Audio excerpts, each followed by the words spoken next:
I'd like to thank you for this opportunity to speak to you today in support of House Bill 5194, an act establishing a grief counseling program for children. I did submit written testimony, so if you'll permit me, I would just like to cover some of the major points and the intent of the bill.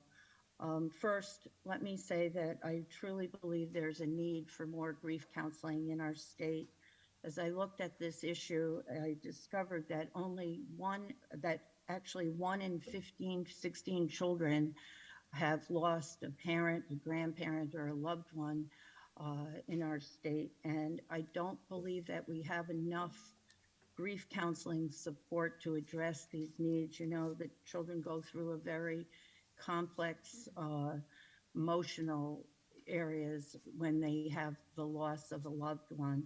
And the intent of this bill was not only to look at what more we can do with grief counseling, but also to look at a specific type of peer-to-peer support program within the grief counseling. So this is really in the formative stages, but I believe that if we could use our infrastructure that we already currently have with our school-based health centers, that there might be a way that we could start a pilot program to start to address some of these needs.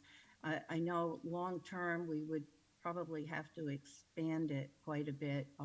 If you think of 1 in 16 children and we have 500,000 children in our state, we're talking about tens of thousands of children that are in need of these type of services. You have to excuse me today. Actually myself going through a grieving process, having just lost my very best and dearest friend. And I can tell you it's very difficult to process grief.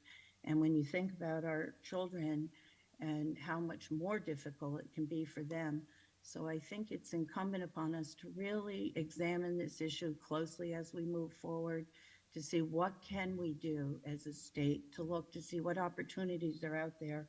And just, I'd like to thank Representative Lenahan for really working to raise this awareness and to having this public hearing today. And I'm very I'm very delighted to see that CAPS and the Commission on Women and Children and the school-based health centers have all come together to say, yes, there is a need.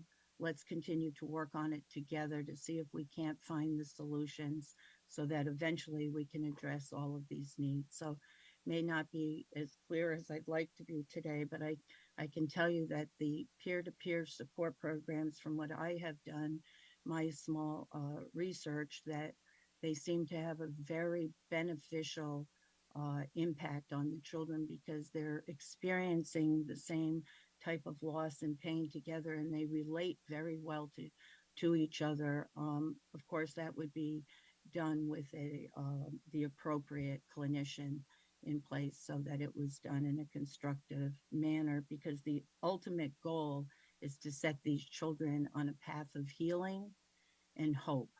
And speaking to some of the experts, if you do not deal with grief early on in life, it can follow you right through adulthood. So I think it's important that we do all we can to address this. I didn't want to put a large mandate on our schools right now. So I think eventually we can work that through, but we do have the infrastructure of some of the comprehensive school-based health centers. And I think if we work with them, we might be able to find this type of group support, and it can be also concurrent with the adult support that's needed also. So I appreciate very much the Children's Committee raising this issue and working with me. I pledge to work with you throughout if we can find the appropriate solutions. Thank you.